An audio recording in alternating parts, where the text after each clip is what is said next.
আসসালামু আলাইকুম everyone, welcome back to my channel. আমি আজ আবারও আপনাদের মাঝে হাজির হয়েছি কলিজার একটা রেসিপি নিয়ে।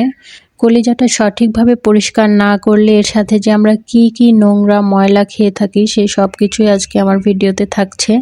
সঠিকভাবে কিভাবে কলিজা পরিষ্কার করতে হবে এবং কলিজার মধ্যে এক ফোঁটাও আর রক্ত থাকবে না, এছাড়াও কলিজা কিভাবে রান্না করলে এতটুকু গন্ধ থাকবে না, সেই সব কিছুই থাকছে আমার আজকের রেসিপিতে।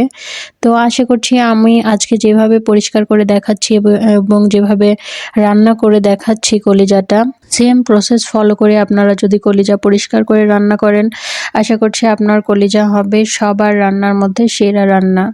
তো চলুন আর কথা না বাড়িয়ে মূল রেসিপি দেখে আসি। বিসমিল্লাহ।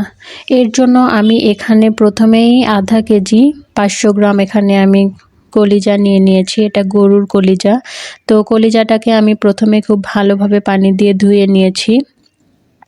তবে এভাবে কাঁচা কলিজা যতই ধোয়া হোক না কেন, এটা থেকে ব্লাড বের হতেই থাকবে, কারণ কলিজার মধ্যে কিন্তু প্রচুর রক্ত থাকে। এই যে একটা ফোঁটা ফোঁটা অংশগুলো দেখতে পাচ্ছেন, এগুলোর মধ্যে কিন্তু প্রচুর রক্ত থাকে।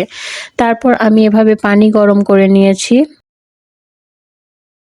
এবার সেই গরম পানির মধ্যে আমি কলিজার টুকরোগুলোকে দিয়ে দিচ্ছি। কলিজা কিন্তু প্রথমে এরকম বড় যেভাবে টুকরো নিয়ে আসবেন সেভাবেই দিয়ে দিতে হবে। এগুলোকে আর ছোট পিসেস করে কাটা যাবে না, এগুলোকে পরে কেটে নিতে হবে। দিয়ে আমি চুলার জালটা মিডিয়ামে রেখে 5-7 মিনিটের মতো আমি জাল করে নেব।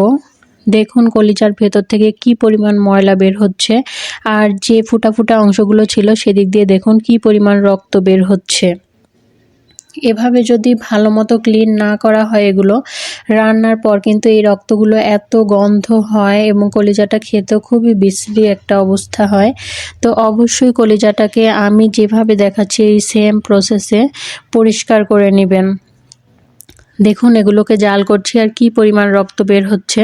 তো এগুলো যেহেতু বড় পিসেস করে কাটা, এগুলো এখন যতই জাল করতে থাকি রক্ত বের হতেই থাকবে। তো এই কারণে আমি এ পর্যায়ে এসে চুলাটা বন্ধ করে দিচ্ছি। কলিজাগুলোকে আমি উঠিয়ে নেব। এ পর্যায়ে গরম পানি থেকে উঠিয়ে আমি এগুলোকে ঠান্ডা পানি দিয়ে ভালোভাবে আবার ওয়াশ করে নেব। দেখুন আমি ঠান্ডা পানি দিয়ে সুন্দর মতো পরিষ্কার করে নিয়ে চলে এসেছি। এবার কলিজার উপরে যে একটা শক্ত একটা দেখুন একটা চামড়ার মতো অংশ থাকে, এটা কিন্তু অবশ্যই উঠিয়ে ফেলতে হবে, নয়তো সব রক্তগুলো বের হতে পারবে না। এছাড়াও এটা থাকলে এটা সহ রান্না করলে কিন্তু খেতেও ভীষণ শক্ত হয় কলিজাটা। আর এটা উঠিয়ে ফেললে রক্তগুলো যেমন বেরিয়ে আসে, তেমন কলিজাটা রান্নার পর অনেক নরম সফট হয়, খেতেও ভালো লাগে।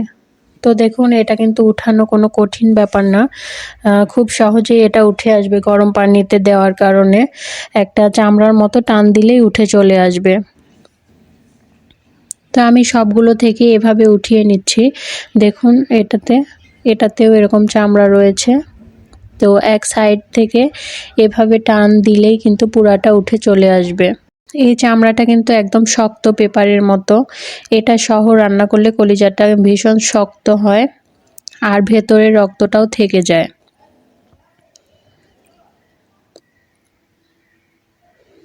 একদম সুন্দর মতো উঠে চলে এসেছে। দেখুন একদম পলিথিনের মতো একটা চামড়া। এরপর কলিজাটাকে আমি ছোট ছোট পিসেস করে কেটে আবারও চুলায় বসিয়ে দিয়েছি পানি দিয়ে। সুন্দর মতো ধুয়ে পরিষ্কার করে আবারও বসিয়ে দেওয়ার পরেও দেখুন এবার কলিজাটা যেহেতু ছোট করে কাটা, খুব সহজেই রক্তগুলো সব বের হয়ে আসবে এবং ভেতরে যত ময়লা আবর্জনা আছে সব বের হয়ে আসবে। দেখুন কলিজা থেকে কি পরিমাণ ময়লা বের হচ্ছে।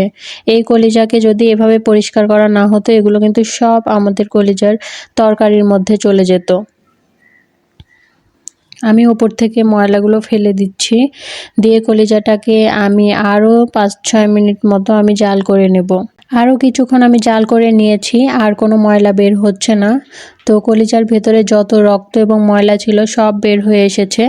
এ পর্যায়ে আমি কলিজাগুলোকে নামিয়ে খুব সুন্দর মতো ঠান্ডা পানি দিয়ে ধুয়ে নেব। দেখুন এবার কলিজাগুলো কি সুন্দর পরিষ্কার আর সুন্দর দেখাচ্ছে। ভেতর থেকে কোনো ময়লা রক্ত কিছুই বের হবে না, আর কতটা নরম সুন্দর আছে দেখুন। কলিজাগুলোকে পরিষ্কার করে নিতে হবে এভাবে। তো এবার চলে যাচ্ছি রান্নার প্রসেসে। এর জন্য প্রথমে আমি একটা কড়াইয়ে হাফ কাপ পরিমাণ সয়াবিন তেল দিয়ে দিচ্ছি। এবার কিছু গরম মশলা এবং তেজপাতা দিয়ে দিচ্ছি। হাফ কাপ পেঁয়াজ কুচিও দিয়ে দিচ্ছি। সব কিছুকে দিয়ে একসঙ্গে নেড়ে চেড়ে খুব ভালো মতো কিছু সময় ভেজে নিতে হবে।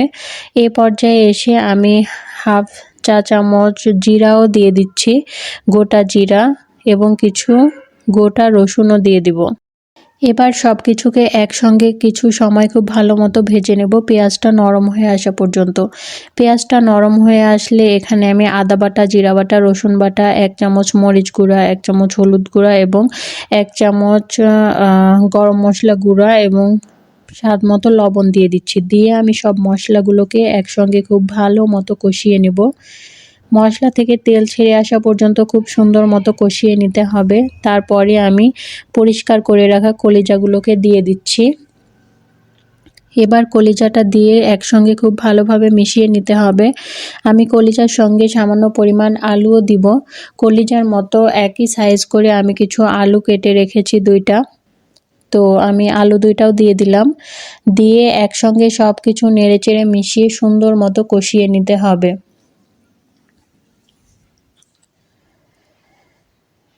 মশলার সাথে সুন্দর মতো সব কিছু মিশিয়ে নেওয়া হয়ে গেলে এ পর্যায়ে আমি ঢাকনা দিয়ে ঢেকে চুলার আঁচটা মিডিয়ামে রেখে একটু সময় নিয়ে কলিজাটাকে কষিয়ে নেব। কিছু সময় পরপর ঢাকনাটা সরিয়ে কলিজাটা নেড়ে চেড়ে সুন্দর মতো মিশিয়ে দিতে হবে। নিচে যেন লেগে না যায় সেদিকে খেয়াল রাখতে হবে। কলিজাটা কিছু সময় ধরে কষিয়ে নিলে মশলাটা সুন্দর মতো ভেতরে ঢুকতে পারে এবং খেতে বেশ ভালো হয়।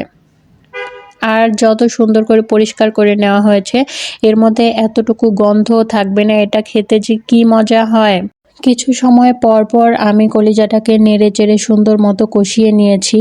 সম্পূর্ণ পানিটা শুকিয়ে এসেছে। তো এ পর্যায়ে আমি ঝোলের জন্য পানিটা দিয়ে দিচ্ছি।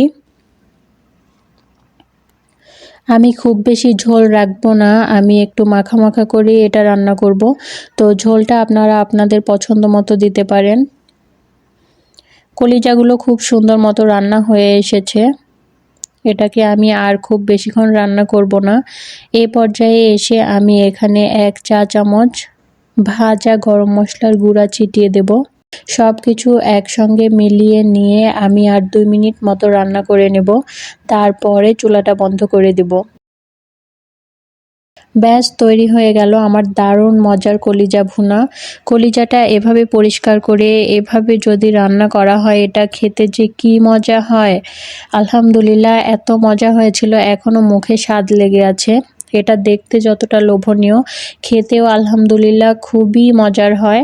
আমার সেম রেসিপি ফলো করে আপনারা যদি কলিজাটা ভালো মতো পরিষ্কার করে নিতে পারেন এবং এই রেসিপিতে যদি রান্না করেন, আমি গ্যারান্টি দিচ্ছি আপনার কলিজাটা সবার কলিজা রান্নার মধ্যে বেস্ট রান্না হবে।